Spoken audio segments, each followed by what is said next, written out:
বিসমিল্লাহির রহমানির রহিম। আসসালামু আলাইকুম। আমি আজকে নতুন একটা ভিডিও নিয়ে আসলাম। আমাকে অনেক ভাই কমেন্ট করছে, ভাই আমাদের ওয়াশিং মেশিন আছে কিন্তু আমরা শার্ট ওয়াশ করি কিন্তু আমাদের কলারের ময়লা ওঠে না।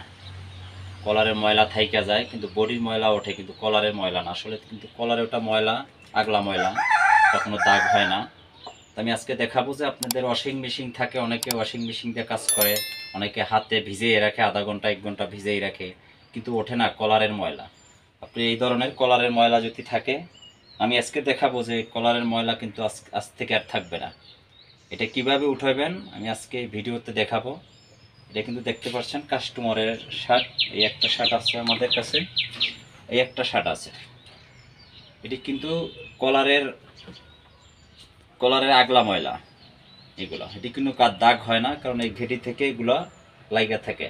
অনেকে বলছে ভাই ওয়াশিং মেশিন আছে, ওয়াশিং মেশিনে পর্যাপ্ত পরিমাণ আমরা সাবানের গুঁড়া দিয়ে থাকি কিন্তু ওঠে না, কিন্তু বডি পরিষ্কার হয় কিন্তু কলারের ময়লা পরিষ্কার হয় না। আমি আজকে দেখাবো, যাদের ওয়াশিং মেশিন আছে তারাও দেখবেন ভিডিওটা, যারা সবসময় ভিজিয়ে রাখেন তারাও আমাদের ভিডিওটা শেষ পর্যন্ত দেখবেন। কলারের কোনো ময়লা আর থাকবে না। আমরা ভিডিওর সামনের দিকে যাই, দেখাই কিভাবে কলারের ময়লা আপনারা উঠাবেন। কারণ ভিজিয়ে রাখেন, আধা ঘন্টা ভিজিয়ে রাখেন কিন্তু ওঠে না, কিন্তু ভিজাবার পরও থাইকা যায়। আমি আজকে দেখাবো যে কিভাবে এই কলারের ময়লা উঠে যায়। আমাদের সাথে থাকেন, ভিডিও শেষ পর্যন্ত থাকেন, দেখেন আমি কিভাবে কলারের ময়লা উঠাই।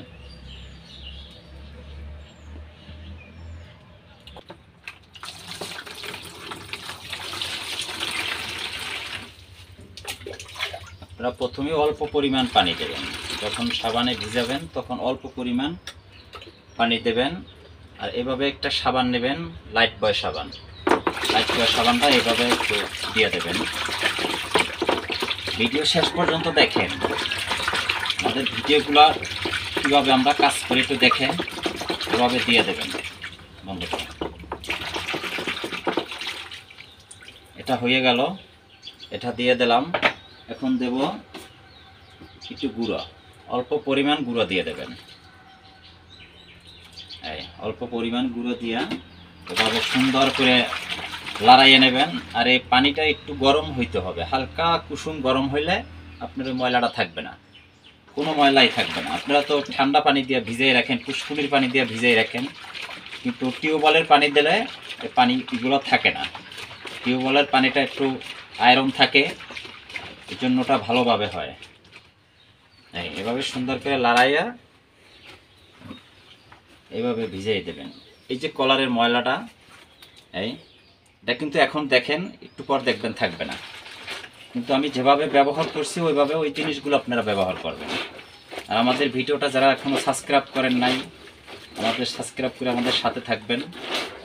এইভাবে এই দুইটা জিনিস মিলে আপনারা এভাবে ওয়াশ করবেন। আমি এটা একটু পরে করি, একটা করি আগে, কারণ দুইটা করতে গেলে আমার সময় হবে অনেক। আমি একটা করে দেখাই বন্ধুগণ।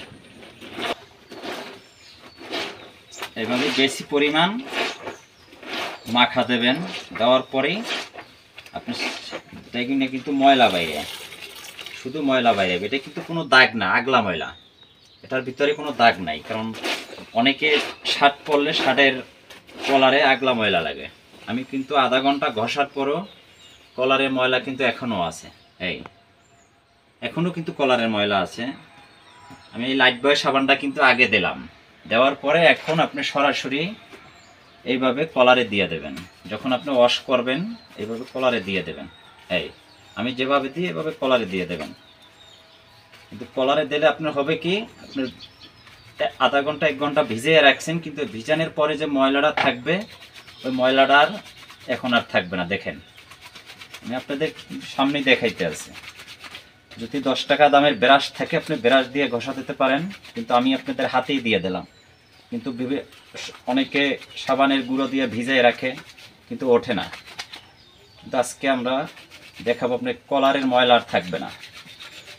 আজকে থেকে আর কোনো কলারের ময়লা থাকবে না। দেওয়ার পরে আপনি এভাবে একটু দুইটা মিলাইয়া একাত্রে ঘষা দেবেন। এভাবে একটু জোরে ঘষা দেবেন। কিন্তু পানিটা আপনার একটু কুসুম গরম লাগতে হবে, তাহলে আপনার এগুলো কিন্তু আর থাকবে না। এই ময়লাগুলো থাকবে না। আপনি যদি একটু কুসুম গরম পানি দিতে পারেন, কুসুম গরম পানি দিলে একদম কিন্তু ফ্রেশ, কোনো কিন্তু ময়লা নাই, এটার ভিতরে কোনো ময়লা কিন্তু নাই, একবার ফ্রেশ হবে। আপনারা এভাবেই ওয়াশ করবেন, কারণ অনেকে বলছে ভাই ওয়াশিং মেশিন আছে, আমার দিকে ধরো ওয়াশিং মেশিন আছে কিন্তু ওয়াশিং মেশিনে পরিষ্কার হয় না। আর আমি অনেকে বলবো যে ওয়াশিং মেশিন যদি ম্যানুয়াল কেনেন, ম্যানুয়াল ওয়াশিং মেশিনে ভালো পরিষ্কার হয়, অটোগুলোর চেয়ে ম্যানুয়ালগুলো ভালো পরিষ্কার হয়। আর আপনারা যারা হাতে ওয়াশ করেন, মেশিনে ওয়াশের পরও আপনি এভাবে মেশিনের ভিতরে কতক্ষণ ওয়াশ করার পরও এভাবে ঘষা দিতে পারবেন, ঘষা দেওয়ার পর আবার আপনি মেশিনের ভিতরে দেবেন, এটা কিন্তু কোনো ময়লা নেই, তাই একদম কিন্তু পরিষ্কার হয়ে গেছে, কোনো ময়লা কিন্তু নাই, একদম কোনো ময়লা না। আপনি এভাবে ওয়াশ করবেন। আজকে এই পর্যন্ত।